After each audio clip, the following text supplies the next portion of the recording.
বন্ধুরা, আপনাদের সবাইকে স্বাগত জানাই আজকের আবারও নতুন আপডেটে। আজকে তাপমাত্রার বড় একটি খবর উঠে এসেছে আপনাদের কাছে। দক্ষিণবঙ্গের তাপমাত্রা আবারও বাড়বে 1 থেকে 5 ডিগ্রি পর্যন্ত। 3 দিনের মধ্যে তাপমাত্রা বেড়ে যাবে।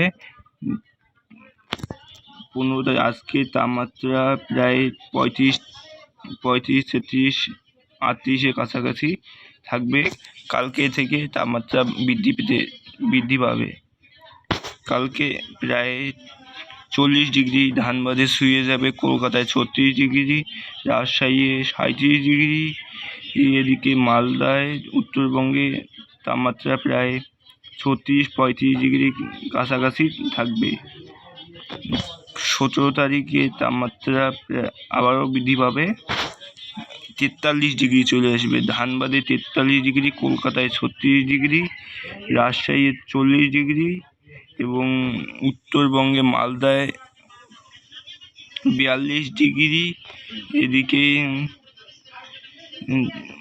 ধানবাদে 43 ডিগ্রি, জামশেদপুরে 42 ডিগ্রি, কলকাতায় 36 ডিগ্রি, খড়গপুরে 38 ডিগ্রি, এরকমই থাকবে। 17 তারিখ তাপমাত্রা প্রায় তাপপ্রবাহর মতো আবারও শুরু হয়ে যাবে ধানবাদে, এই দিকগুলোতে।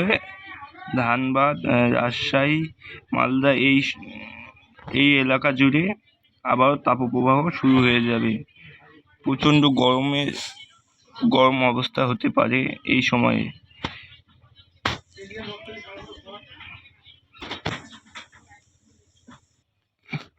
এই সময়তে এদিকে ভারতবর্ষের পশ্চিম দিকে রাজ্যগুলিতে প্রায় 46-47 ডিগ্রির মতো তাপমাত্রা থাকবে। যেমন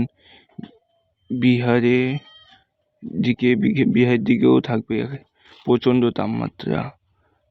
হু হু করে এদিকে লু বায়ু হয়তো বয়ে চলবে। এইদিকে তাপমাত্রা আবারও প্রচণ্ড বেড়ে যাবে, আমাদের এদিকের তুলনায় অনেক বেশি। তবে আমাদের এদিকেও তাপপ্রবাহ আবারও শুরু হয়ে যাবে প্রায় 19 তারিখে। কীরকম থাকবে দেখি। 19 তারিখও 44 ডিগ্রি ছুঁয়ে নেবে ধানবাদের তাপমাত্রা। কলকাতায় 36 ডিগ্রি। হয়তো এদিকে জলীয় বাষ্প প্রবেশ করতেছে, এর ফলে এই কলকাতার আশপাশে হয়তো বৃষ্টিপাত হতে পারে এই গরমকে কাজে লাগিয়ে। তার জন্য হয়তো এই সমস্ত এলাকায়, কলকাতার আশপাশের অঞ্চলে হয়তো একটু ঠান্ডা অনুভব হতে পারে, কারণ এদিকে বৃষ্টির জন্য এই তাপমাত্রা একটু কমই থাকছে। এই এলাকাগুলির মধ্যে, ধানবাদ, খড়গপুর, এই এলাকাগুলির মধ্যে বৃষ্টিপাত তেমন একটা না হতে পারে এই সমস্ত এলাকায়। তার কারণে তাপমাত্রা আবার প্রচণ্ড বৃদ্ধি পাবে। এইভাবে 20 তারিখেও এরকমই থাকতেছে। 21 তারিখে একটু তাপমাত্রা হয়তো কমতে পারে। হয়তো এই জলীয় বাষ্প প্রবেশ করেছে, এর ফলে হয়তো গরমকে কাজে লাগিয়ে বৃষ্টিপাতও হতে পারে। এর ফলে একটু হয়তো তাপমাত্রা কমতে পারে। এরপর 22 তারিখও তাপমাত্রা কমে থাকছে। এই সময়ের মধ্যে মনে হয়তো বৃষ্টি থাকবে, এর ফলে তাপমাত্রা একটু কম হবে। চলো দেখা যাবে বৃষ্টিতে কীরকম বৃষ্টি হতে পারে এই সময়গুলির মধ্যে।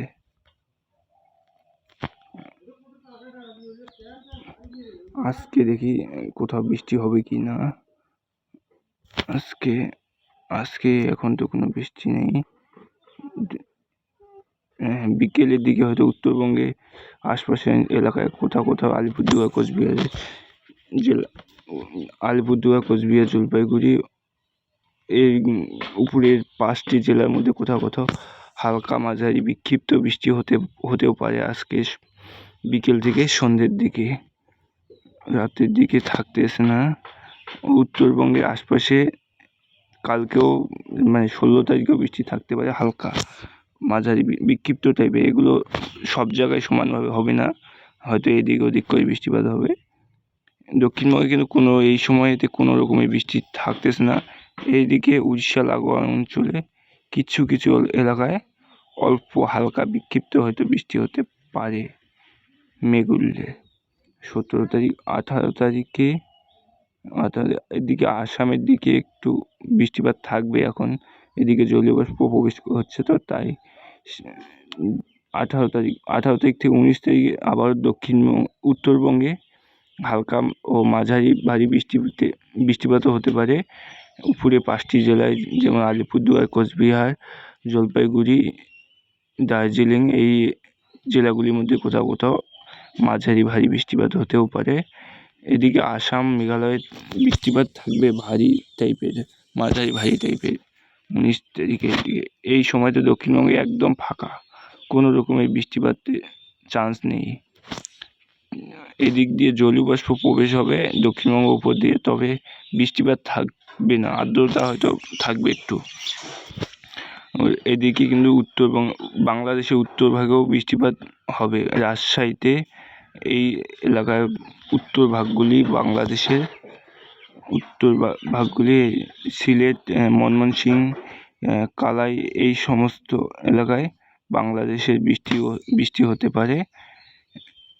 উত্তরবঙ্গের জেলাগুলিতে, রাজশাহীতে, এই এলাকার মধ্যে বৃষ্টিপাত প্রায় চলবে। হয়তো উত্তরবঙ্গে 21 তারিখে হয়তো দেখা যাচ্ছে যে বৃষ্টিপাত একটু প্রবেশ করে যাবে দক্ষিণবঙ্গে, কোথাও বিক্ষিপ্ত টাইপের। তবে এই বৃষ্টিটা সমানভাবে সব জায়গায় হবে না, এদিক ওদিক করে হবে। একই এলাকার ধরে নাও এদিকে বৃষ্টিপাত হলো, ওদিকে হলো না, এরকম টাইপের হতে পারে। এটা কি আসছে,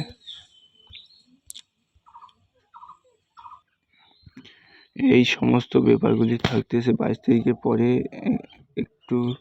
22 তারিখের দিকে একটু বৃষ্টিপাত ধানবাদের দিকেও থাকবে, হয়তো মাঝারি ভারী টাইপের বৃষ্টিপাত থাকতে পারে এই এলাকাগুলির মধ্যে।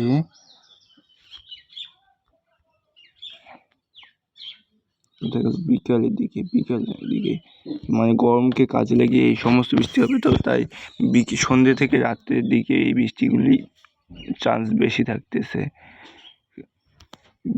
মোটামুটি ধরনের প্রায় 7 mm এর কাছাকাছি বৃষ্টিপাত থাকবে 23 তারিখে।